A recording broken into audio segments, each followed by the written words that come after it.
Merci. Bienvenue à ceux qui nous ont rejoints. Voilà, je vous demanderai d'incliner la tête à nouveau pour implorer le Seigneur. Merci notre Père, notre Dieu, de ce que tu nous permets encore d'être devant toi. Nous te remercions, Seigneur, pour ta présence selon ta promesse. Nous sommes à plusieurs, nous sommes réunis en ton nom. Nous te remercions pour ton amour et ta miséricorde envers nous. Et Seigneur, je te prie d'être avec ton serviteur pour cette présentation. Anime-nous de ton esprit, Père éternel, que ta grâce nous accompagne tous en cette soirée. Et ouvre nos cœurs, fais taire en nous les bruits du dehors, et que la paix de Christ soit dans notre cœur, Père éternel, et que ton nom soit béni, nous t'en prions, dans le nom de Jésus, notre Seigneur. Amen. Amen. Voilà, eh bien, c'est arrivé ce jour qui a été programmé depuis un petit bout de temps déjà. Nous sommes là pour partager Daniel, chapitre 11 et chapitre 12, deux chapitres ô combien intéressants, mais tout le livre de Daniel, mais vraiment, vraiment très intéressant par rapport au prochain retour de Jésus et surtout notre préparation. Il y a plein d'événements qui se déroulent sous nos yeux. Et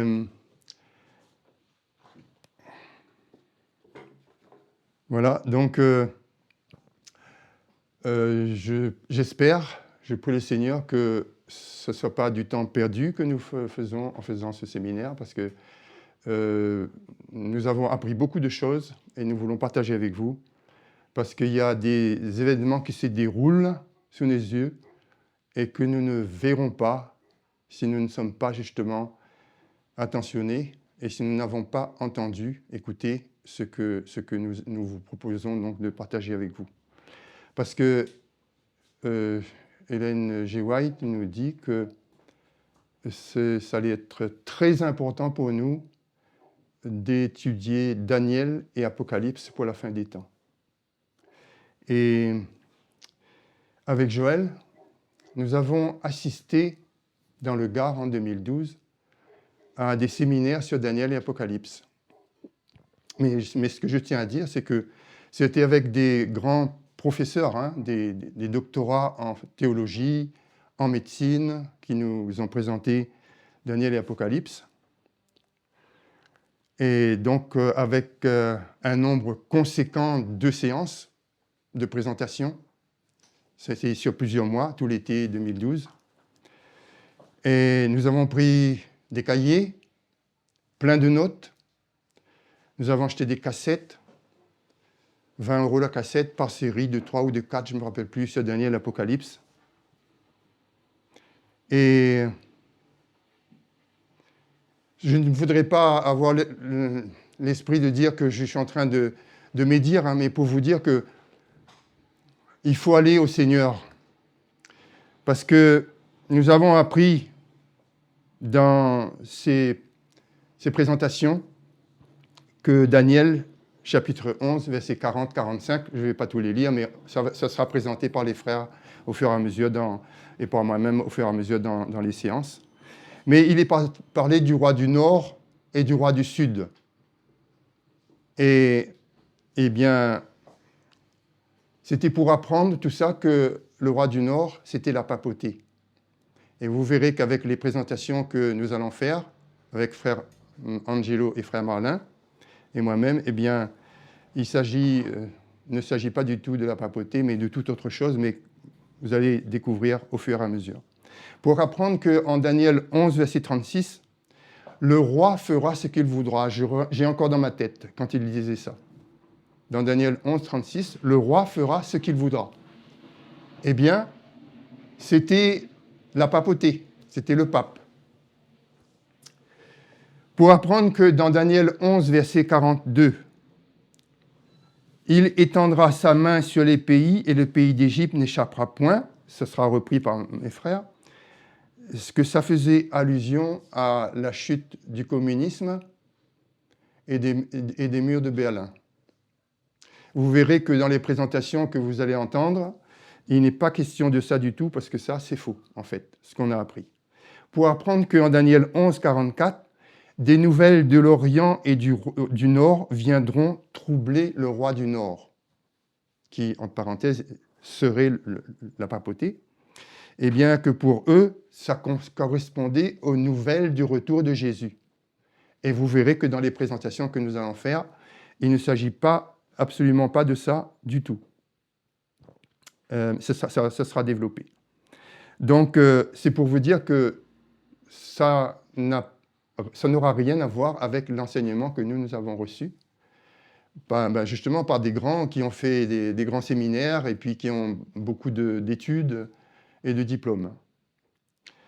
Donc, ce qui est important pour nous, c'est d'aller aux sources, mais aux bonnes sources, parce qu'il y a la Bible, qui est la parole de Dieu, il y a les prophètes, et il y a les écrits de nos pionniers qui ont été approuvés par le prophète. C'est comme cela qu'il faut voir les choses, et c'est ça, les bonnes sources. J'ai écouté il y a une semaine, un petit peu plus peut-être, une vidéo. Quelqu'un a fait venir sur son site un curé pour qu'il démontre les mensonges du diable. Pendant 1 heure d'interview, ce curé diplômé en théologie, il n'a pas sorti un seul texte de la Bible. C'était les pères de l'Église, c'était le saint Thomas d'Aquin et tout autre saint que vous pouvez imaginer. Tout était basé là-dessus. Il n'a pas sorti un seul texte de la Bible pratiquement en 1 heure. C'est pour dire qu'il y a des sources, mais il faut aller aux bonnes sources.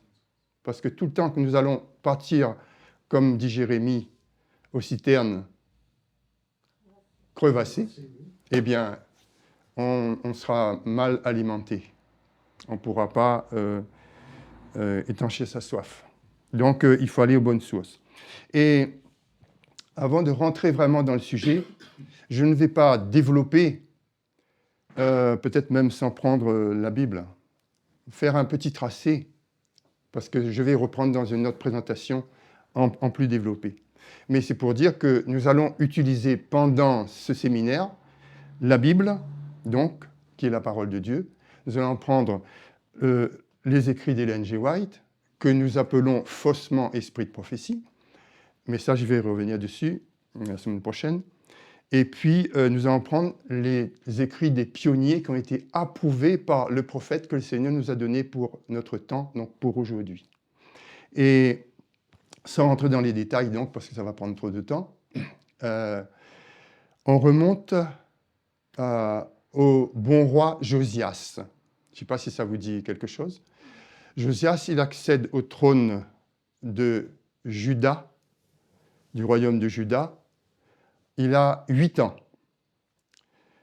C'est en 630, si ma mémoire ne me fait pas défaut.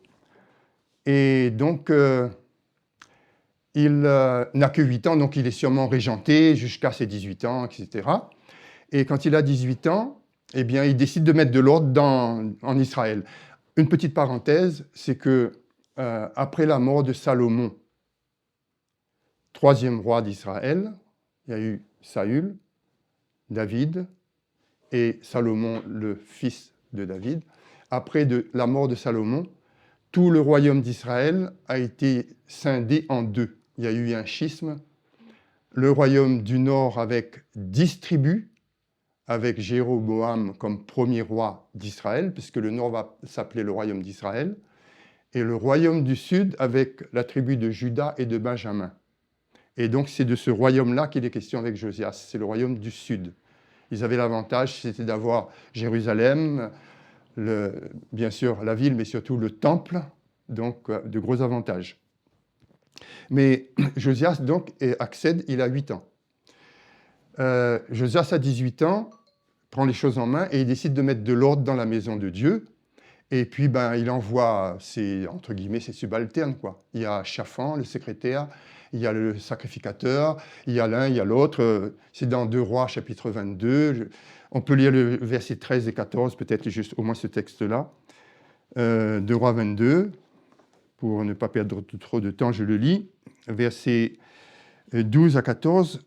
Et il donna ce commandement, donc il s'agit du roi Josias, au sacrificateur Ilkija, à Akikam, le fils de Shaphan, le fils de Makaja, etc., à Shaphan, donc le secrétaire, et à Saïa, le serviteur du roi.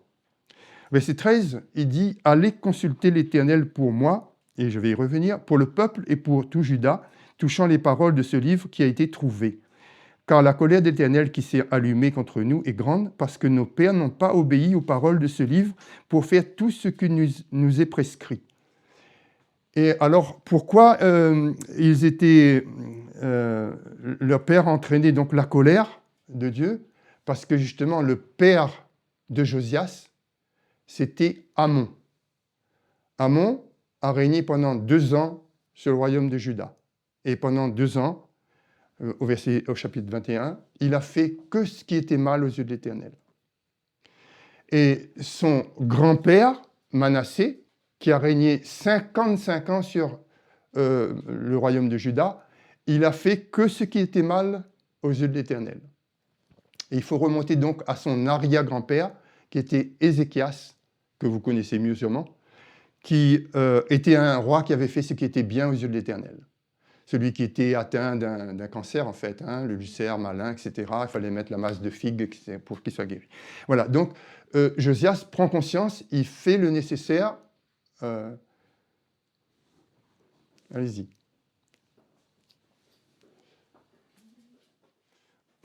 Il fait le nécessaire donc auprès de son équipe, et voilà donc qu'il découvre le livre de la loi. Le livre de la loi, à l'époque donc du roi Josias, c'était la Bible pour nous aujourd'hui. Voilà, donc il découvre le livre de la loi, mais parce qu'en fait, le livre était quelque part dans la poussière, on ne s'en occupait plus, on avait mis ça de côté, parce que 57 ans de règne où c'était l'idolâtrie, c'était tout ce que vous voulez, sauf ce qui était bien. Donc, le livre était mis de côté. Le peuple d'Israël a toujours marché, depuis le début, avec des prophètes, avec des juges, après pendant la période des juges, mais il y a toujours eu un prophète, mais le prophète, eh bien, c'est comme si qu'il n'existait plus, parce qu'on ne le consultait plus. Il était là, juste pour dire qu'il était là en Israël, mais il n'était plus consulté. Donc, écoutez bien ça, il découvre le livre de la loi. 2 Rois 22. 12, 13, 14 pour les versets que je viens de lire, mais sinon, après, il faut partir au chapitre 21 pour voir ses ancêtres, hein, ses prédécesseurs. Voilà, donc, le roi Josias, donc, d'abord, le sacrificateur découvre. Il le lit devant le secrétaire. Le secrétaire, il est complètement touché. Il lui dit, ça ne va pas par rapport à ce qu'on a vécu et à ce que les autres ont fait. Donc, il le lit devant le roi, Josias. Et là, Josias, il déchire ses vêtements, il s'humilie. Et il dit vraiment, on a très mal fait, ça ne peut pas continuer comme ça. Mais écoutez bien, il a entendu la parole de Dieu qui lui a parlé, qui a donné l'importance de la parole de Dieu. Et il dit, au verset 13 qu'on vient de lire, « Allez et consultez l'Éternel pour moi. » Je ne sais pas si ça vous parle, mais quand vous avez la Bible, la parole de Dieu, vous voulez quoi encore? Tout est là-dedans, en fait, on pourrait dire. Eh bien non, il dit, il entend ça, il prend conscience, c'est important, Dieu lui a parlé, mais il lui a dit, allez consulter l'Éternel pour moi. Et que font ces hommes à son service? Eh bien, ils vont dans Jérusalem et ils vont aller trouver le prophète qui, en principe, devait être en exercice. Et c'était une femme. C'est intéressant parce que le prophète que Dieu nous a donné pour notre temps, c'est une femme. Mais ils vont consulter cette femme qui s'appelait donc Hulda. Et Hulda va donner des détails que la Bible ne donne pas, en tout cas ne développe pas. Dans la Bible, il n'est pas question spécialement de drogue, par exemple, de cigarettes. Vous n'avez pas vu le mot cigarette dans la Bible. Et des mots comme ça. Eh bien, Hulda va apporter des informations pour le roi, notamment sur son avenir, parce qu'il voyait que ça allait mal en Israël. Il voulait du changement. Donc, c'est pour, si je met en évidence ça, c'est pour dire que l'importance de ce que nous appelons l'esprit de prophétie, et que je viendrai en détail la prochaine fois, de l'importance de ces écrits pour accompagner la parole de Dieu. Pour dire qu'on ne peut pas dissocier la Bible des écrits du prophète que Dieu nous a donné pour notre temps, donc en l'occurrence Ellen G. White.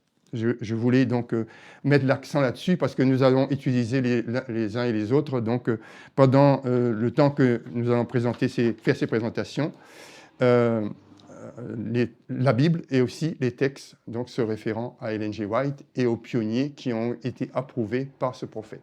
Voilà, ça c'était le point que je voulais faire pour qu'on soit bien au clair quand on avance. Parce que ce soir, le thème particulier, c'est le jugement investigatif. Et là, on va lire donc en ce temps-là, se lèvera Michaël, le grand chef, qui tient ferme pour les enfants de ton peuple, et ce sera un temps de détresse tel qu'il n'y en a point eu depuis qu'il existe des nations jusqu'à ce temps-là.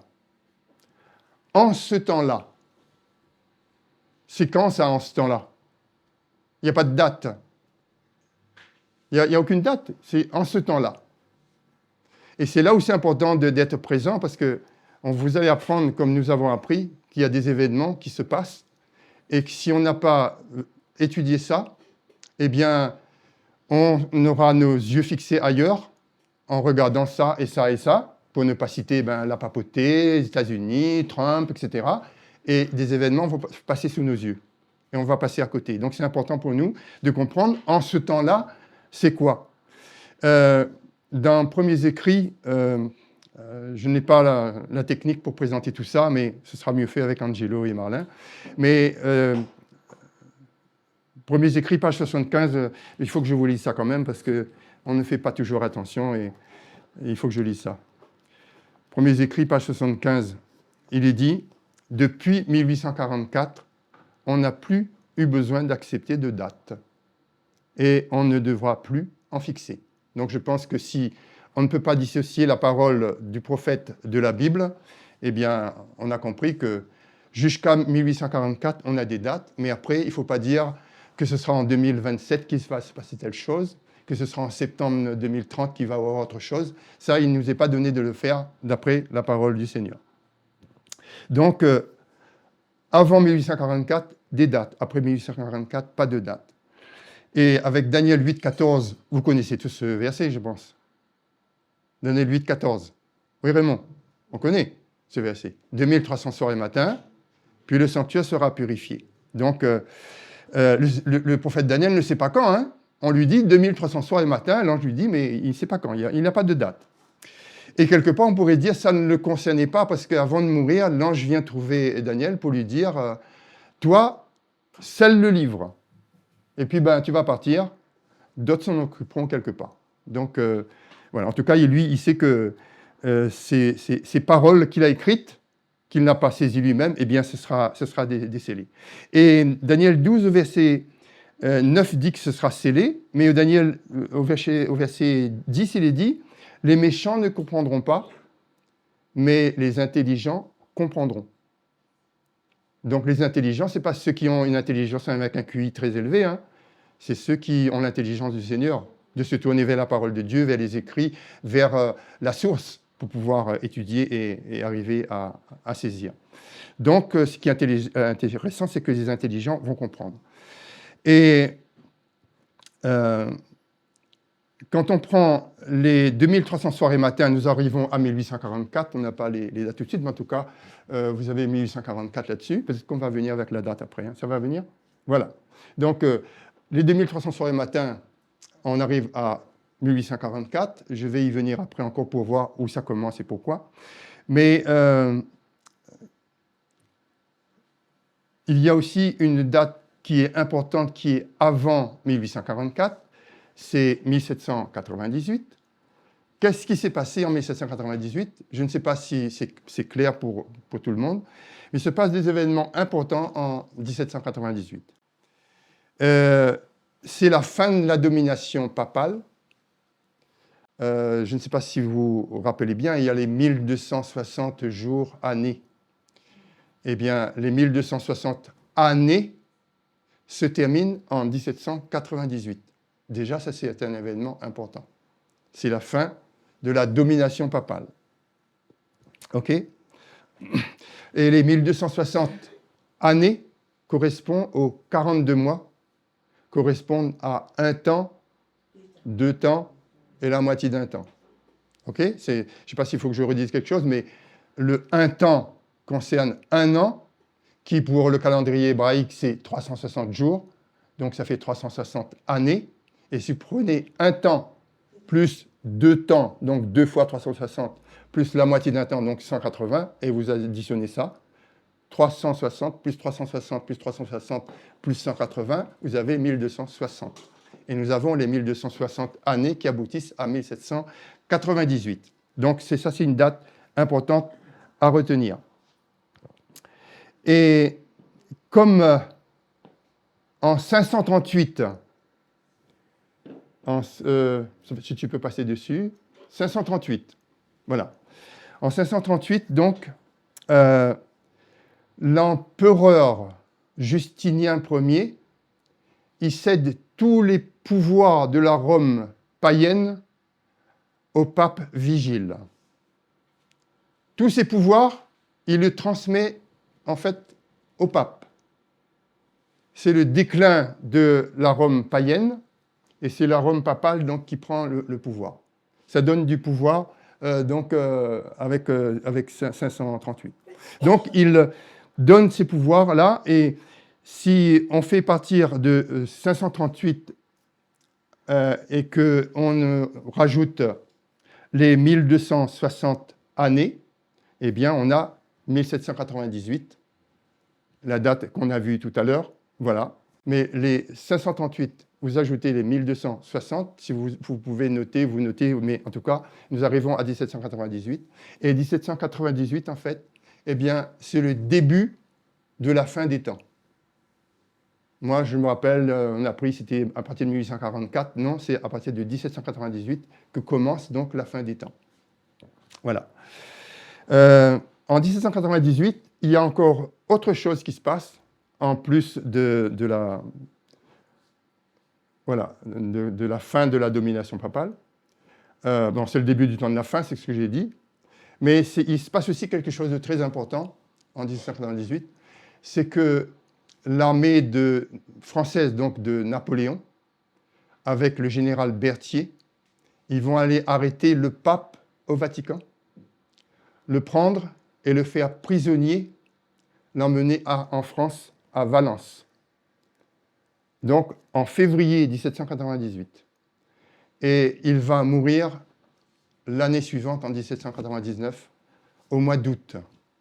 Et ça, cet emprisonnement et cette mort du pape Pie VI, eh bien, c'est la blessure mortelle d'Apocalypse, chapitre 13, au verset 5. Il y avait une blessure mortelle. Voilà. Donc, c'est important de retenir ces dates. 1798, 508, 538, on a déjà vu. Voilà. Comme le prophète Daniel a dit, les intelligents comprendront. Eh bien, à partir de 1798, les intelligents, ils ont compris. Et les millérites, avec eux, eh bien, le livre a été décelé. Dieu leur a donné l'intelligence pour comprendre ce livre. Et William Miller, donc, le leader, si je peux dire, a été donc un des grands là-dedans. Et donc, pour arriver faire fonctionner les 2300 soirs et matins, William Miller est parti donc de 457 avant Jésus-Christ. 457 avant Jésus-Christ. Ben, vous pouvez dire, ben oui, mais 457, il aurait pu prendre 257 ou sinon 327. Non, c'est la Bible qui le dit. Ça remonte à un édit spécial concernant la reconstruction de Jérusalem, de la ville, du temple, et de quoi encore voilà, en tout cas, voilà. Des murailles. Voilà. Donc, il y a eu 3 édits de reconstruction.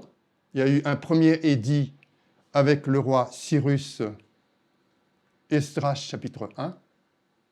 Un deuxième édit avec Darius, le roi Darius, le père Esdras, chapitre 6. Et le 3e édit, c'était donc avec le roi Artaxerxès. Artaxerxès, c'est le même que Assuérus, qui est devenu le mari de Esther, si ça vous rappelle quelque chose.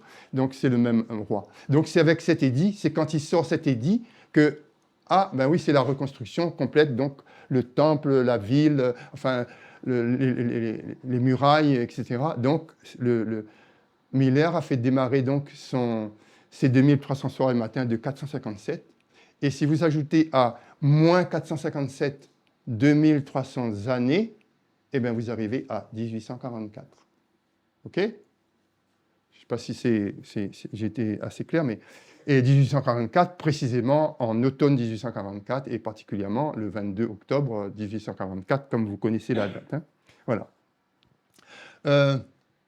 Encore un autre point sur 538 après Jésus-Christ. Il y a aussi quelque chose d'autre qui se passe. C'est que c'est la chute des 3 cornes de Daniel 7, 20, 21.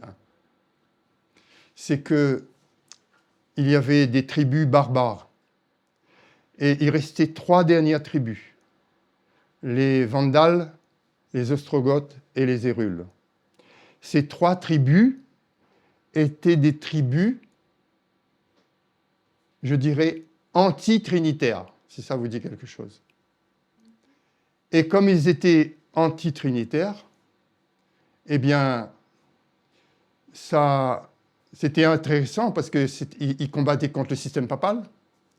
Et donc, comme ils ont renversé ces 3 dernières tribus, eh bien, ça a donné tout le pouvoir complet donc, à la Rome papale. Et je n'ai pas mis peut-être ici, mais plein pouvoir, c'est ça. C'est plein pouvoir donc, du pape à partir de 538. Voilà, c'est des dates quand même qui sont importantes à retenir. Voilà. Donc, 1798, on a vu donc c'était le temps de la fin. 1844, l'aboutissement des 2300 soirées matin. Et je voudrais rajouter donc d'autres chiffres, d'autres nombres ici, des informations importantes concernant Daniel, parce que Daniel 12, versets 11 et 12. On ne l'a pas mis, hein, je ne pense pas. Bon. Il faut que je vous lise ça parce que je suis resté longtemps là-dessus, des années en arrière, et c'était un peu la cacophonie, et finalement, on a vraiment les informations. Daniel 12, versets 11 et 12. Depuis le temps où cessera le continuel et où l'on mettra l'abomination de la désolation, il y aura 1290 jours. Sur le continuel, avec nos frères, ils vont revenir dessus. Hein. Je ne vais pas parler de ça. Mais il y a 1290 jours. Et au verset 12, « Heureux celui qui attendra et qui atteindra jusqu'à 1335 jours. » Et ça se discute fort chez les adventistes en général, dans les églises. Eh bien, ce sont des jours littéraux de 24 heures. Mais ce ne sont pas des jours littéraux, ce sont des jours années. Les jours années, je ne vous ai pas donné les textes tout à l'heure, mais c'est Nombre 14, 34 et Ézéchiel 4, verset 6. C'est un jour pour une année.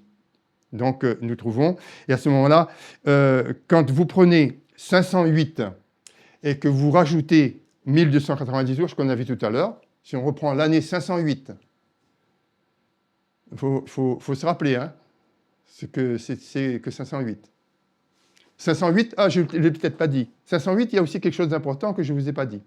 C'est que en 508, Clovis, le roi des Francs, qui va devenir la France donc, eh bien, il va venir au secours du système papal et il va, avec eux, avec le système papal, combattre l'arianisme.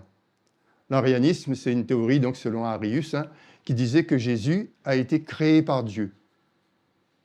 Et ça n'allait pas du tout avec le système catholique, parce que Jésus, c'est un Dieu coéternel avec le Père, etc. Donc, ça ne collait pas. Donc, finalement, il vient, quelque part, lui aussi, en 508, renforcer le pouvoir du système papal, en 508. Donc, ça, c'est aussi important à retenir.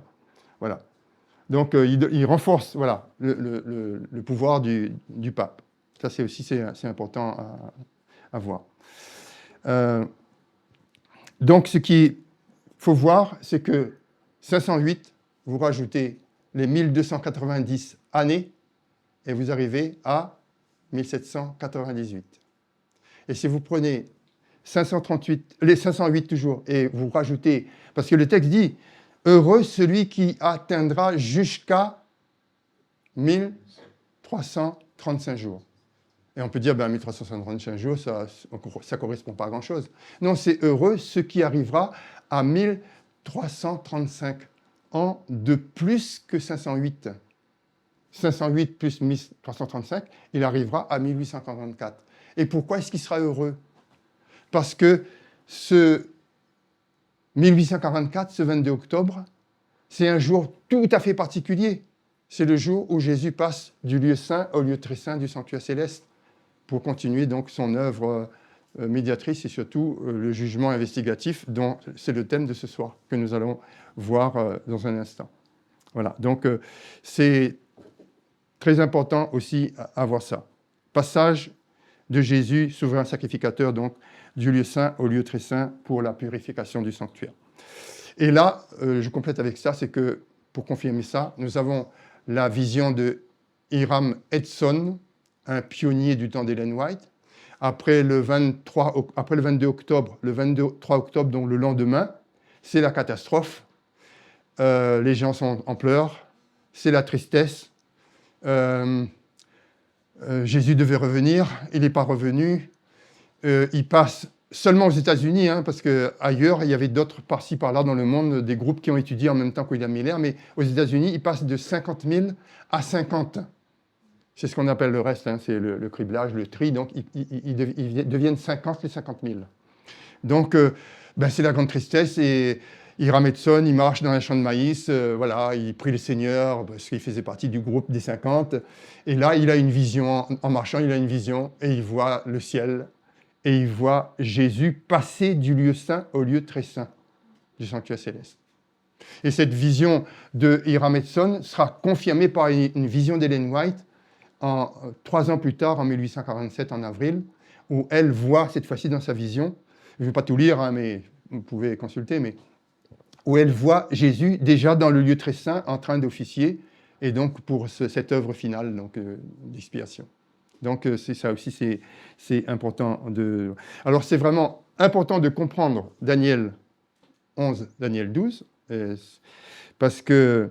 Et pourquoi c'est important? Parce que, on a vu le texte tout à l'heure, donc, quand ça arrive, eh bien, Michael se lève.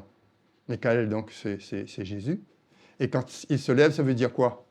Ça veut dire que la porte de la grâce se ferme, le temps de probation est terminé, et le sort de l'humanité est fixé, c'est arrêté. Et là, on ne peut plus rien faire. Et ça, c'est avec ce que nous allons entendre au cours des présentations, de comprendre ce qui est en train d'arriver nous concerne directement pour voir où nous en sommes justement.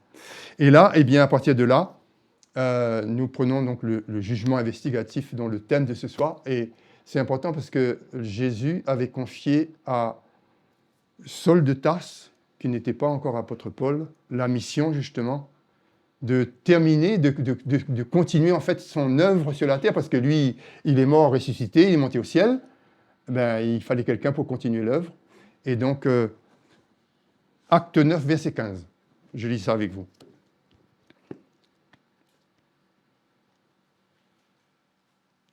Acte 9, verset 15.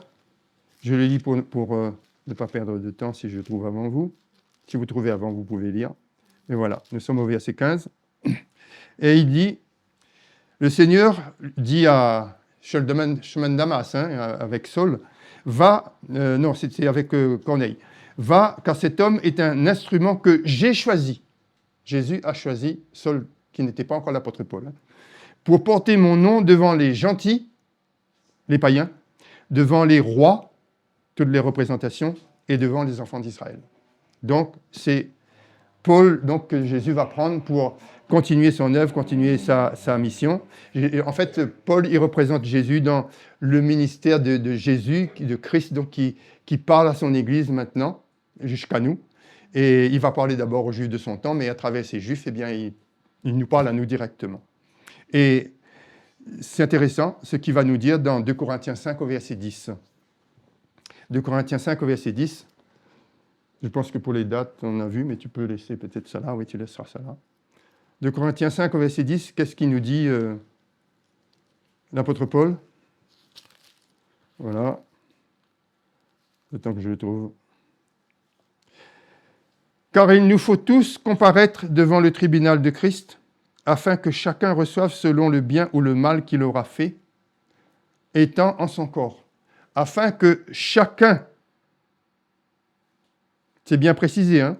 Donc on voit bien que c'est personnel, c'est individuel, c'est pas la famille, c'est pas avec mon mari ou avec ma femme, mais c'est moi, personnellement. C'est à moi que ça s'adresse, cette parole.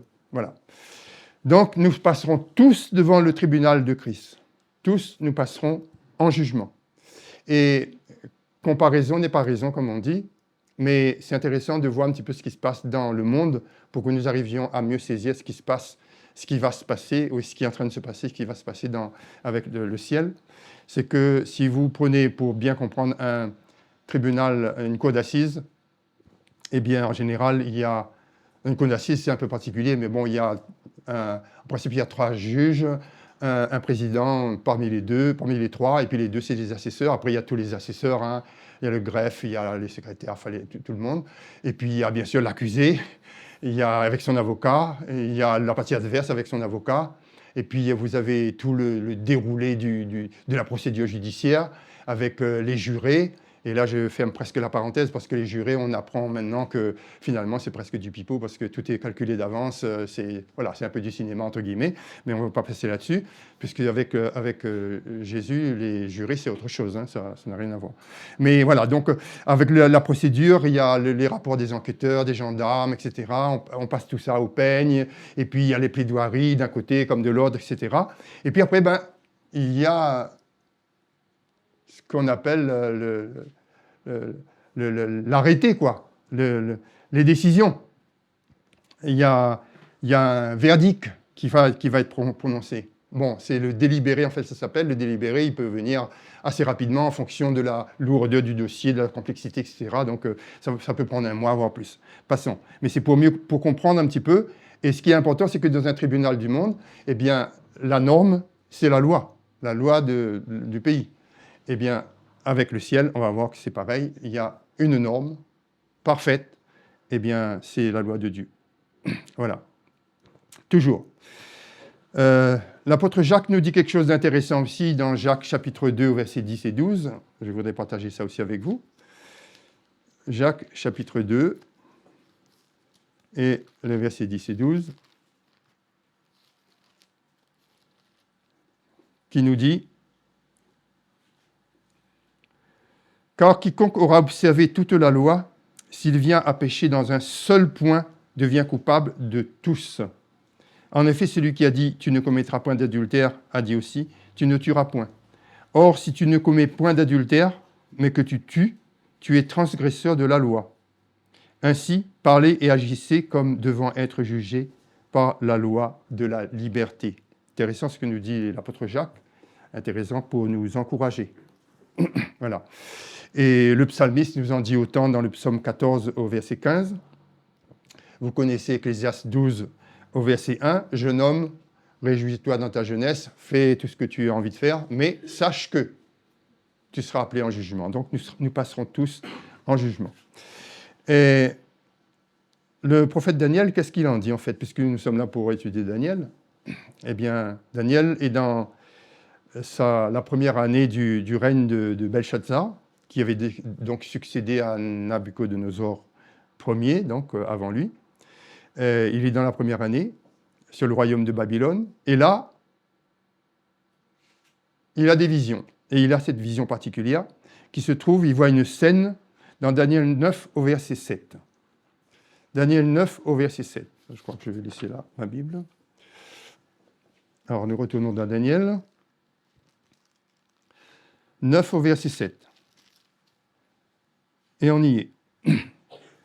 À toi, c'est bien ça, oui. À toi, Seigneur, est la justice, et à nous la confusion de face, comme elle est aujourd'hui aux hommes de Juda, aux habitants de Jérusalem et à tout Israël, à ceux qui sont près et à ceux qui sont loin, dans tous les pays où tu les as chassés, à cause des iniquités qu'ils ont commises contre toi. Je ne sais pas si c'est bien ce texte-là que je voulais lire. Ça ne correspond pas tout à fait à ce que je voulais voir. Mais on va lire plus loin, c'est plus loin. Verset 9, les compassions et les pardons sont au Seigneur notre Dieu, car nous sommes rebelles contre lui. Voilà, et nous n'avons point écouté la voix de l'Éternel notre Dieu pour marcher devant ses lois qu'il avait mises devant nous par le moyen de ses serviteurs les prophètes. Non, c'est toujours pas ce texte-là. C'est pas grave. Voilà. Donc, en tout cas, Daniel, il voit la scène, et dans cette scène, il voit que des livres sont ouverts. Et ça, c'est important parce qu'on va revenir sur les livres après. Hein. Voilà. Il voit que les livres sont ouverts et qu'il voit comme quelqu'un qui se déplace, qui ressemble à un fils de l'homme, qui vient donc vers l'Ancien des Jours. Et l'Ancien des Jours, donc, dans Tragédie des siècles, vous savez, moi je suis obligé de prendre mes livres, donc je prends les livres pour lire le texte avec vous. Hein. Tragédie des siècles 521, le paragraphe 2, et il nous est dit « C'est ainsi que fut présenté au prophète le grandiose et redoutable tribunal devant lequel la conduite de tous les hommes sera passée en revue en présence du juge de toute la terre, et où chacun sera jugé selon ses œuvres. » L'Ancien des jours, c'est Dieu le Père. Voilà, donc je peux m'arrêter là. C'est pour dire que c'est Jésus qui vient devant l'Ancien des jours, donc devant Dieu, le Père éternel. Il voit cette scène, le prophète Daniel, donc, dans cette vision nocturne. Au verset 21, merci, oui. D'accord, je n'ai pas mis la bonne référence. Voilà. Et cette arrivée de cet homme qui ressemble à un fils de l'homme, ça c'est important, eh bien, ce n'est pas en fait la venue de Jésus sur la terre, ce n'est pas le retour de Jésus en gloire. Ça, c'est quelque chose de particulier, c'est tout à fait autre chose. En fait, c'est la venue de Jésus du lieu saint à son passage au lieu très saint que Hiram Edson a vu dans sa vision et que Ellen White a vu ensuite, donc, où Jésus était dans le lieu très saint du sanctuaire. Il s'agit de ce passage-là, où Jésus, donc, quitte le lieu saint et il va dans le lieu très saint. Est-ce que c'est clair pour tout le monde que quand Jésus a quitté la terre, après sa résurrection, il est parti dans le lieu saint du sanctuaire? Est-ce que c'est clair pour tout le monde? Parce que moi, quand j'étais encore là-bas, à la maison, eh bien, c'était dans le lieu très saint. Mais Jésus, quand il est monté, et si vous voulez une référence avec le prophète, c'est Premiers Écrits, page 55. Hein. C'est bien détaillé. Il y a d'abord un chat qui emmène le Père du lieu saint et qui va dans le lieu très saint.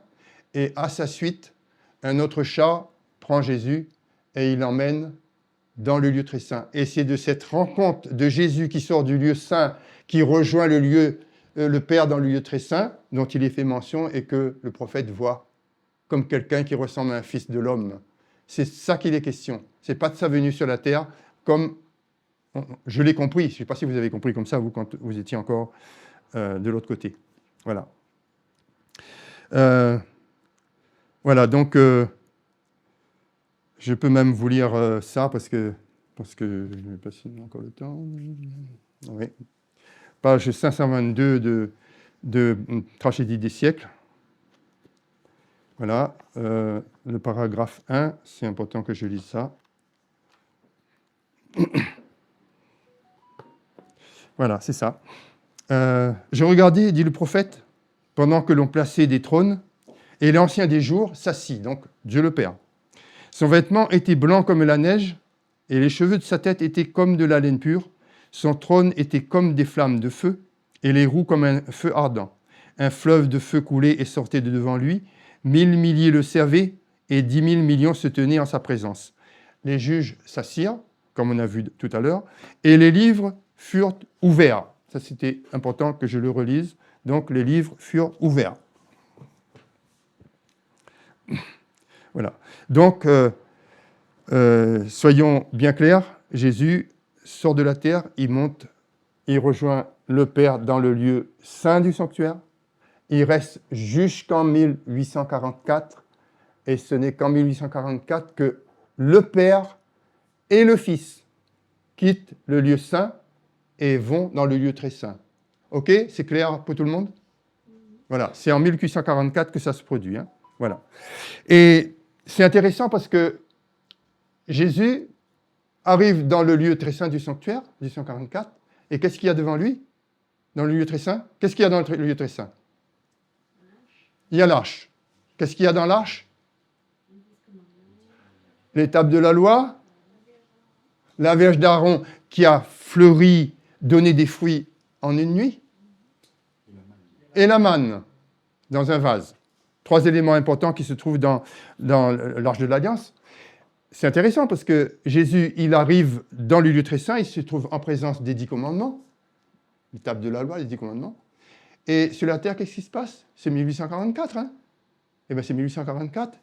Et Rabbitzon, il voit ce qui se passe. Et finalement, Jésus qui passe dans le lieu très saint. Eh bien, sur la terre, eux, ils découvrent la loi et ils découvrent le sabbat. Vous ne connaissez pas avant, hein? Avant Irametson, ils ne pratiquaient pas le sabbat chez les Millérites et chez les autres. Donc, ils découvrent le sabbat et ils vont pratiquer le sabbat. Et j'ai appris cette année que... comment il s'appelle? Bon, ça m'échappe. Qui était un des premiers jeunes adolescents qui a été pratiquant du sabbat. Quelqu'un qui a été le premier missionnaire à partir d'Amérique, après à partir en Australie comme missionnaire. Bon, son nom ne me revient pas, c'est pas grave. Voilà, donc c'est important parce qu'il se retrouve donc Jésus devant l'étape de la loi, les 10 commandements, le sabbat, dont Ellen White, dans sa vision du 3 avril de 1847, voit un éclat particulier justement sur le 4e commandement, parce que c'était trop important, et ça va être d'autant plus important qu'à la fin, c'est ça qui va décider si on veut appartenir, c'est notre caractère en premier, hein, mais ce sera le sabbat qui sera aussi un atout majeur pour décider qui vont être à droite ou à gauche avec le Seigneur ou contre le Seigneur. Donc ça, c'était important. Voilà, donc c'est de ce passage-là, donc de Jésus du lieu saint au lieu très saint, et non pas du retour de Jésus qui va se passer bien plus tard. Voilà. Oui.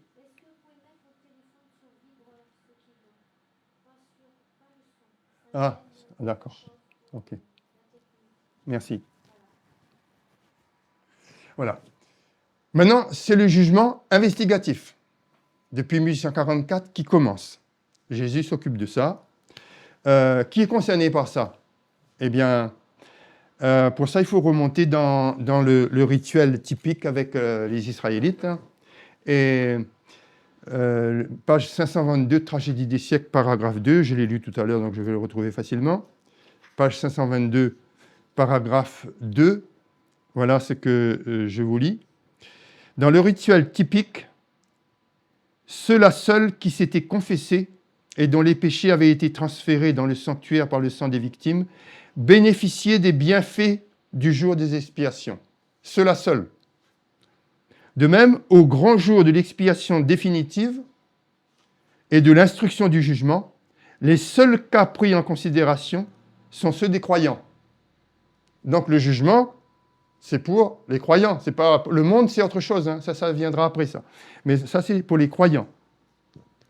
Le jugement des réprouvés est un événement tout à fait distinct qui aura par la suite, qui aura lieu. Le jugement va commencer par la maison de Dieu. L'apôtre Pierre nous le dit dans Pierre 4, verset 17, on verra peut-être plus tard. Or, si c'est par nous que ça qui commence, quelle sera la fin de ceux qui n'obéissent pas à l'évangile de Dieu? Voilà. Donc, vous comprenez bien que c'est à qui ça concerne, ce jugement investigatif? Ceux qui sont croyants. Le voyant de Patmos aussi, donc Jean, l'apôtre Jean, il voit la scène du jugement qui se déroule dans Apocalypse 20 au verset 12, et ça aussi je veux le lire avec vous parce que je le trouve vite. Voilà, Apocalypse 20 au verset 12, où il dit je vis aussi les morts, grands et petits, qui se tenaient devant Dieu, et les livres furent ouverts. À nouveau, une question de livre ouvert. Et un autre livre fut ouvert, celui qui est le livre de vie. Et les morts furent jugés d'après ceux qui étaient écrits dans les livres, selon leurs œuvres. Ça, c'est le voyant de Patmos, c'est l'apôtre Jean, donc, qui voit ça, et qui nous met donc dans la révélation. Voilà. Donc, c'était d'après ce qui est écrit dans les livres. Et alors, quels sont-ils, ces livres que le juge va ouvrir?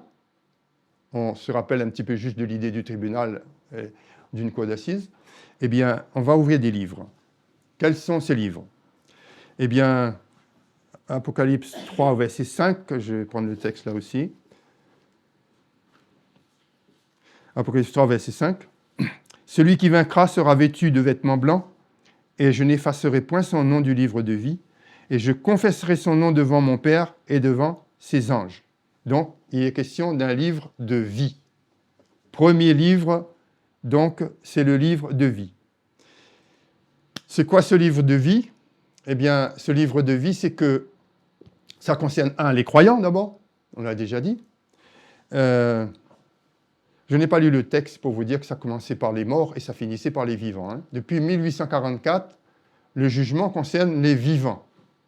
Les morts. Et ça va commencer avec les vivants, on ne sait pas quand.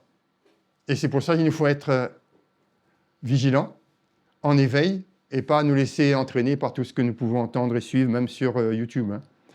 Voilà. Donc, le livre de vie concerne tous ceux qui ont accepté Jésus dans leur cœur, comme sauveur personnel, qui se sont engagés au service de Dieu, qui font partie de ce qu'on appelle le corps du Christ. Donc, voilà, nos noms sont inscrits dans le livre de vie. OK? Vous suivez? Et notre nom peut être inscrit le jour où on s'est engagé avec le Seigneur, mais il n'est pas éternellement inscrit. Il peut être effacé à n'importe quel moment. Est-ce que vous avez un exemple dans la Bible du nom de quelqu'un qui avait son nom écrit dans le livre de vie et dont ça a été effacé? Non? Oui? Quelqu'un qui voulait effacer son livre pourvu qu'il sauve le peuple. Oui, non, mais ce n'est pas la même chose. Quelqu'un, son nom était inscrit dans le livre de vie, mais son nom a été effacé. Judas Iscariote. Il faisait partie de l'équipe de Jésus, il s'est engagé pour le Seigneur.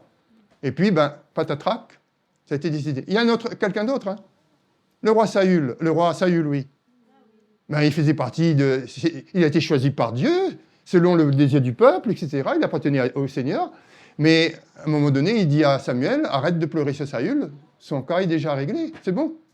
Donc, notre nom peut être inscrit, mais ce n'est pas parce qu'il est inscrit que c'est ad vitam aeternam, comme on dit.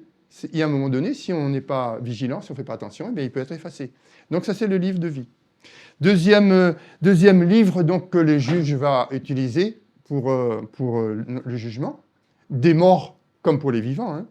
Eh bien, on va prendre Malachie, chapitre 3, verset 16. Malachie, chapitre 3, verset 16.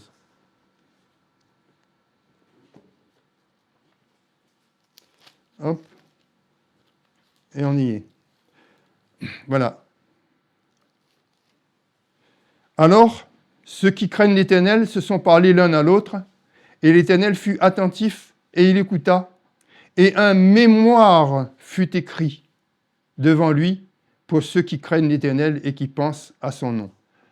Le deuxième livre, c'est le livre de mémoire, ou le livre des souvenirs, c'est la même chose.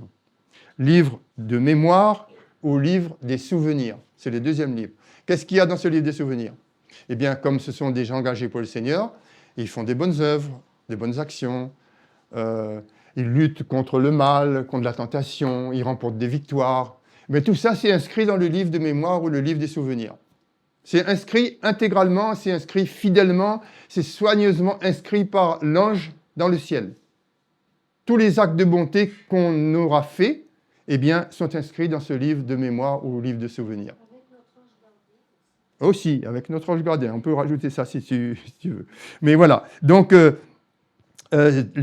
les souffrances qu'on aura endurées, les sacrifices qu'on aura consentis pour que l'œuvre avance, pour venir en aide à celui qui était dans le besoin, pour le réconforter, l'encourager. Tout ça s'inscrit dans le livre des souvenirs, le livre des mémoires. Troisième livre, c'est le registre des péchés. Pas la peine que je détaille, je pense qu'on a compris. Le livre des péchés, donc là, c'est tous les péchés que nous commettons, les pensées inavouées qu'on ne peut pas dire, qu'on n'a pas envie de dire, si nous cherchons à cacher. Petite parenthèse, Adam et Ève, quand ils n'ont pas écouté, ils ont désobéi donc à la voix de Dieu, eh bien, ils ont essayé de se cacher, après déjà se cacher leur sexe, et ensuite se cacher. Mais Dieu, le ciel observait Adam et Ève, donc il n'y avait rien de caché devant Dieu. Et ça, c'est valable pour nous. C'était pareil pour Caïn, hein, après la tuerie de son frère Abel. Il a fait pareil, il a essayé de discuter, cacher avec Dieu, mais le sang de ton frère crie de la terre, il monte jusqu'à moi, jusqu'au ciel. Donc, pour dire qu'on ne peut rien cacher à Dieu. Hein. Donc, registre des péchés, c'est tout ce que... Et pas seulement ça, hein, je lis ce que j'ai pris comme note là. Les avertissements du ciel oubliés. Dieu nous donne des avertissements à travers les prophètes, à travers ne serait-ce qu'une intervention comme ce soir. Il nous avertit. Eh bien, si on oublie, on le met de côté parce qu'on préfère prendre d'autres orientations, eh bien, il nous en sera tenu compte, ce sera enregistré dans le registre des péchés. Les devoirs négligés. Vous connaissez la parole de Dieu. Celui qui sait faire le bien, qui ne fait pas, commet un péché. Donc, ce sera enregistré dans notre registre des péchés.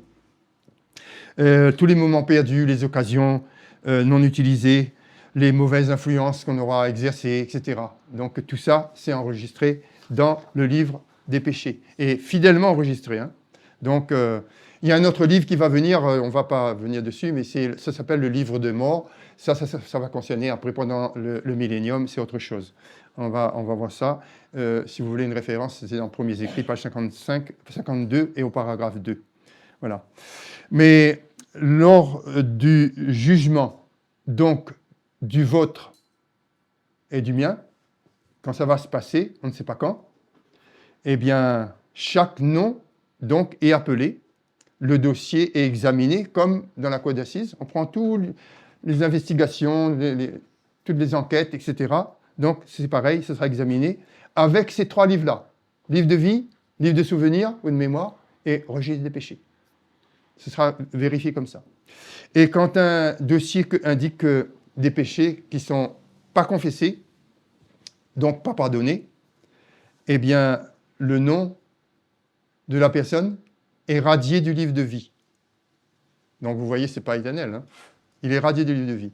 Et ce qui est important, c'est que celui qui subit ça, il n'a pas eu assez de courage pour aller s'humilier, demander pardon à quelqu'un, ce sera enregistré. Alors que peut-être il n'y a plus d'autres péchés, hein, il n'y a que celui-là. Je prends cet exemple-là, ça peut être autre chose, tout ce que vous voulez. Hein. Eh bien, à cause de ça, son nom sera radié du livre de vie, et tous les actes de bonté qu'il a commis pendant toute sa vie, c'est effacé. Il n'y a plus rien. Et qu'est-ce qui reste? Sur le registre des péchés, un péché, on a vu avec Jacques tout à l'heure, et donc il est coupable de toute la loi, de tous les 10 commandements. Ça nous concerne directement, personnellement, ce soir et surtout dans les jours à venir maintenant. Hein. Voilà. Donc quand tout est fait selon le Seigneur, eh bien le nom reste inscrit et bien sûr, en face après il y a la vie éternelle. Hein. Le verdict est connu, ce sera la vie éternelle. Et Jésus n'excuse pas le péché. Hein. Jésus n'excuse pas le péché parce que vous savez quand quelqu'un devait venir ce soir ici, arriver à telle heure pour présenter quelque chose, et puis il a eu un retard sur la route, un accident, je ne sais pas quoi, n'importe quoi, un incident, eh bien il arrive, il dit excusez mon retard. Qu'est-ce qu'il veut dire? Acceptez mon retard, admettez. Jésus, il n'accepte pas ça. Il n'admet pas notre péché. Et je vais vous prendre le texte, page 526 de Tragédie des siècles, paragraphe 3. Jésus n'excuse pas leur péché, mais en vertu de leur repentir et de leur foi, il demande leur pardon. Il lève les mains devant le Père et ses saints anges, ses mains percées et il dit, je les connais par leur nom, je les ai gravés sur les paumes de mes mains. Donc Jésus n'excuse pas le péché, c'est trop vite fait, mais il demande le pardon de nos péchés, c'est-à-dire l'oubli, l'effacement de nos péchés. Et ça, c'est beaucoup plus important pour nous. Finalement, si on le comprend bien, le jugement, ce n'est pas une mauvaise nouvelle, c'est une bonne nouvelle, mais il faut que nous soyons dans les conditions. C'est intéressant de savoir ces choses et de se préparer à mourir dans le Seigneur. Parce que l'apôtre dit, heureux ceux qui meurent dans le Seigneur. Donc, il ne faut pas avoir peur. On n'est pas là pour faire peur, on est là pour justement nous faire prendre conscience que ce sont des choses importantes et que nous devons être vigilants, veiller sur et de ne pas rater le coche par rapport aux événements qui se passent et de passer à côté. Donc, c'est pour ça que c'est important. Donc, après le jugement des morts, ça passe au jugement des vivants. Et comme je vois que l'heure avance, je ne vais pas prendre les textes, mais l'apôtre Pierre dit dans 1 Pierre 4, verset 17, que ça va commencer par la maison de Dieu, comme l'apôtre a dit, j'ai dit tout à l'heure. Et Ézéchiel va un peu plus loin. Ézéchiel va un peu plus loin dans Ézéchiel 9 au verset 6. Je peux vous le lire aussi parce que c'est pas loin. Ézéchiel 9 au verset 6, où il dit « Vieillards, jeunes gens, vierges, enfants et femmes, tuez-les tous », là c'est quand ils font l'extermination, « mais n'approchez pas de quiconque portera la marque, et commencez par mon sanctuaire. » Et ils commencèrent donc par les anciens qui étaient devant la maison. Donc, anciens, nous avons une très lourde responsabilité parce que c'est par nous, c'est par eux que ça va commencer. Voilà. Et ça veut dire que si ça commence par moi, eh bien, comme pour mes frères, eh bien, ça voudra dire que quand mon cas passe en jugement, et je ne sais pas quand, donc pour moi d'être conscient, d'être éveillé, eh bien, c'est que j'ai tout confessé, c'est que j'ai eu la victoire sur tous mes péchés. Donc, par la grâce de Dieu, eh bien, il n'y a plus de péché. Et donc, finalement, que j'ai arrêté de pécher, quoi. Voilà, c'est comme ça que ça devrait se présenter. Sinon, vous voyez, c'est ça qui me permet et qui nous permet d'être en face de Jésus. Hein. Sinon, ce sera niet. On ne pourra pas être en face de Jésus si on n'a pas fait tout ça et si on n'est pas dans cette situation-là. Donc, c'est important. On va avancer pour terminer. Mais quand est-ce que ça va se passer? Eh bien, je ne lis pas le texte, mais le texte nous dit que c'est avant le retour du Seigneur. Ça, on est tous d'accord. OK. Donc, ce qui est important, et que nous savons, mais je fais un petit rappel, c'est la loi du dimanche qui va être le test final, qui va être quelque chose de costaud, et qui va décider qui veut être à droite, qui veut être brebis, ou sinon bouc, ou qui veut être à gauche, enfin, qui veut être avec le Seigneur, pour recevoir ou le sceau de Dieu, ou la marque de la bête. Et en fonction de ce qu'on aura reçu, eh bien, on sera avec le Seigneur, ou sinon, on n'y sera pas. Voilà.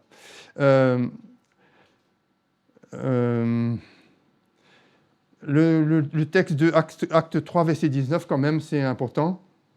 Acte 3, verset 19, et je vais bientôt terminer là. Acte 3, au verset 19. Il dit « Repentez-vous donc et convertissez-vous, afin que vos péchés soient effacés, afin que des temps de rafraîchissement viennent de la part du Seigneur. » Donc, nous savons qu'il y aura des temps de rafraîchissement, c'est-à-dire la grande effusion de l'Esprit, la plénitude de l'Esprit, donc qui va nous combler. Et ceux qui vont être scellés, ça commence par la maison de Dieu, ça commence par ceux qui sont en premier. Donc, eux, ils vont être scellés.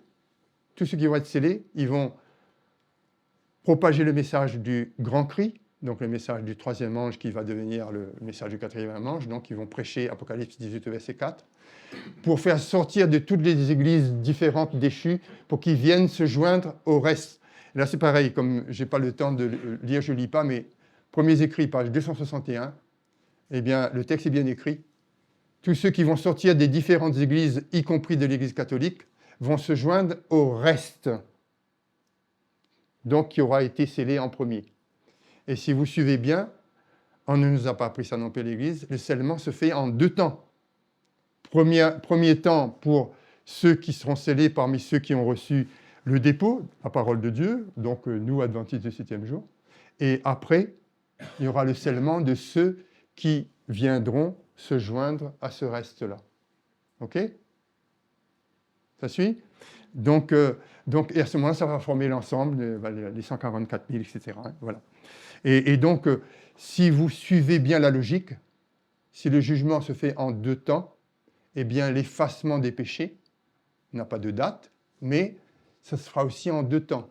Dans un premier temps, bien, ceux qui auront été scellés, ceux qui appartiennent au Seigneur en premier, ils seront scellés et ils auront donc l'effacement de leurs péchés.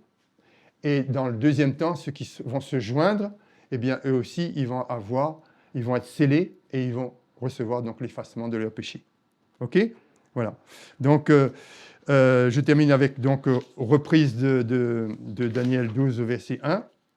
C'est pour dire qu'il faut que nous soyons vigilants, il faut que nous soyons vrais, il ne faut pas que nous soyons négligents, parce que sinon nous risquons vraiment d'être surpris et drôlement surpris. Il faut qu'on fasse vraiment attention. Et je vous donne Apocalypse 3, verset 3, parce que c'est trop important. Je ne peux pas terminer sans ça. Hein. Apocalypse 3, verset 3. Écoutez bien ce que le Seigneur nous dit. Souviens-toi donc, souviens-toi, pas souvenez-vous, hein, souviens-toi donc de ce que tu as reçu et entendu, garde-le et repens-toi. Que si tu ne veilles pas, je viendrai vers toi comme un voleur et tu ne sauras point à quelle heure je viendrai vers toi. Alors, on a toujours cru que ça concernait le retour de Jésus. Hein. Si tu ne viens pas, il va venir comme un voleur. Mais ce n'est pas le retour de Jésus, ça. Hein. Ça, c'est le jour du jugement, de quoi on parle ce soir. Parce que je viendrai vers toi, personnellement. Je viendrai vers toi, pas vers vous, pas je reviendrai, mais je viendrai vers toi. C'est le jour du jugement. Et on ne sait pas quand est-ce que ça aura lieu. Ni pour vous, ni pour moi. Donc, il est dans notre intérêt d'être très vigilant et de faire attention à notre vécu, à notre façon de vivre. Voilà.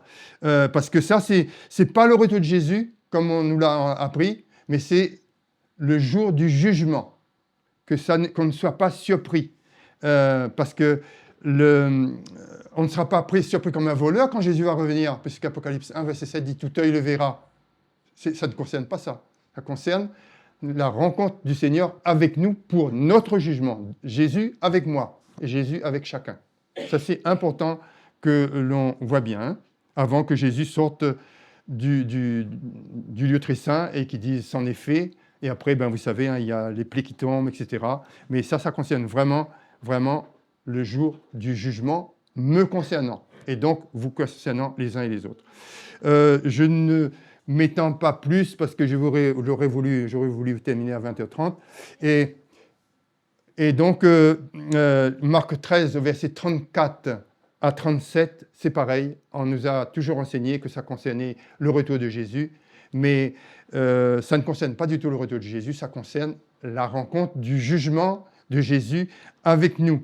Et là, c'est important parce que j'ai une référence à vous donner qui se trouve dans Testimony, c'est en anglais bien sûr, mais c'est traduit, volume 2, page 190, où c'est écrit ceci. Ce message fait référence non pas à la révélation du Christ sur les nuées du ciel, trouvant un peuple endormi, non, mais à son retour de son ministère dans le lieu très saint du sanctuaire céleste. Donc, ça concerne notre jugement. Lorsqu'il se dépouille de ses vêtements sacerdotaux, revêt les vêtements de la vengeance, et lorsque le commandement sera proclamé, vous connaissez Apocalypse 22, verset 11, où celui qui est saint se sanctifie encore, et celui qui est souillé, ben, il se souille encore davantage. Voilà. Donc, et là, quand ce sera fait ça, quand Jésus sera arrivé à ce stade-là, sans que tu le saches, sans que je le sache, eh bien, Michael va se lever. Quand Michael se lève, le compte est réglé pour tout le monde. Et c'est à partir de ce moment-là donc, que la porte de la grâce se ferme, que les coupes déversent donc les plaies sur la terre. Et ça nous sera développé par la suite. Oui, non, mais je n'ai pas voulu rentrer dans les détails. Voilà. Je sais, mais je n'ai pas voulu rentrer dans les détails. OK. Et voilà, merci beaucoup pour votre patience. Je ne sais pas si vous avez trouvé trop long. Nous aurions aimé d'avoir un petit temps d'échange après sa présentation. Je ne sais pas si vous avez encore le temps, si vous voulez le faire, ou sinon si on remet ça à plus tard. parce que demain, il faut essayer d'être là à 9h15 si c'est possible. Vous voyez, comme ce soir, on a dit 18h30, mais on a commencé bien plus tard, donc essayons d'être là pour qu'on puisse vraiment démarrer à ce moment-là. OK? Ça vous va? Vous avez une question, quelque chose qui... Parce que je ne suis pas tout seul, hein, il y a frère Angelo, frère Marlin, qui sont là pour répondre aux questions que vous pouvez poser, si je n'arrive pas à vous répondre. Oui? J'ai une question.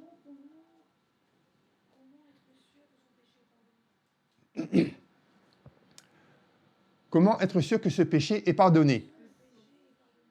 Comment être sûr que ce péché est pardonné? Je pense que là, c'est vraiment une conviction que l'Esprit te donne. Parce que moi, si je demande pardon, là, je ne vais pas rentrer dans beaucoup de détails parce qu'on va prendre du temps, mais ce qu'il y a, c'est que le péché contre Dieu, c'est une affaire, mais le péché contre mon ami, mon voisin, ma femme, mon mari, mes enfants, etc., tout ce qui m'entoure, c'est autre chose.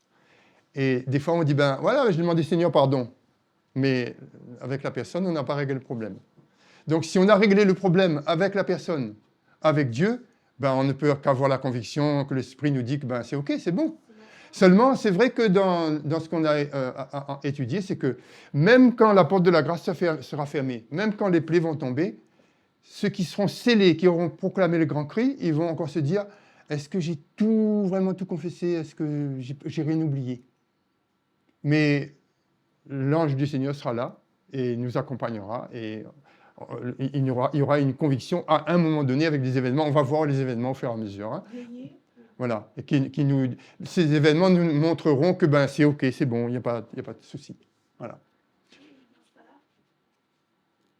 Ça te satisfait comme réponse sinon? Oui.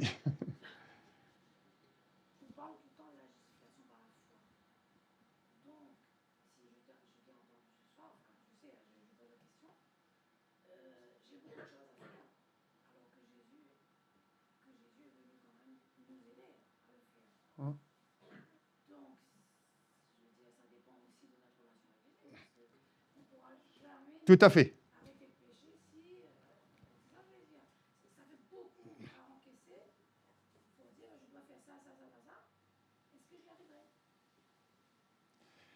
Ce sera...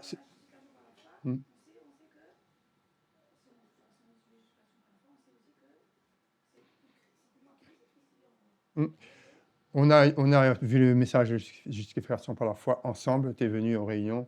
Et je pense qu'on a, tous ceux qui sont venus, on a bien compris. Justification par la foi. Paul le résume entre 4 mots. C'est plus moi qui vis, c'est Christ qui vit en moi. Donc, pas moi, mais Christ. Et si on dit ça, eh bien, il faut que ce soit dans la réalité. Il nous faut une connexion permanente avec le ciel. Et ça, c'est ça la chose la plus difficile pour nous de faire.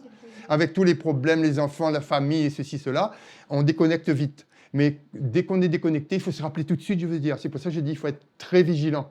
Parce qu'on a des soucis avec la famille, avec tout le monde, avec les factures et ce qui s'ensuit. Mais c'est la connexion avec le ciel, avec Jésus, avec Dieu le Père et avec Jésus-Christ, son Fils. Ça, c'est capital. Capital. Et si on est connecté vraiment, eh bien, même pour la première question, ben, ça te dit que ton problème, il est clair, ton problème, il est réglé, mais sinon, on nous dira, non, il y a encore quelque chose à faire, c'est pas encore bien ça. Je pense que l'Esprit nous donnera la conviction par rapport à ça. OK? D'accord? Eh bien, je vous remercie. Si vous n'avez pas d'autres questions, c'est bon? De toute manière, si vous avez d'autres questions, tout le long du séminaire, vous posez des questions et puis on essaiera de répondre.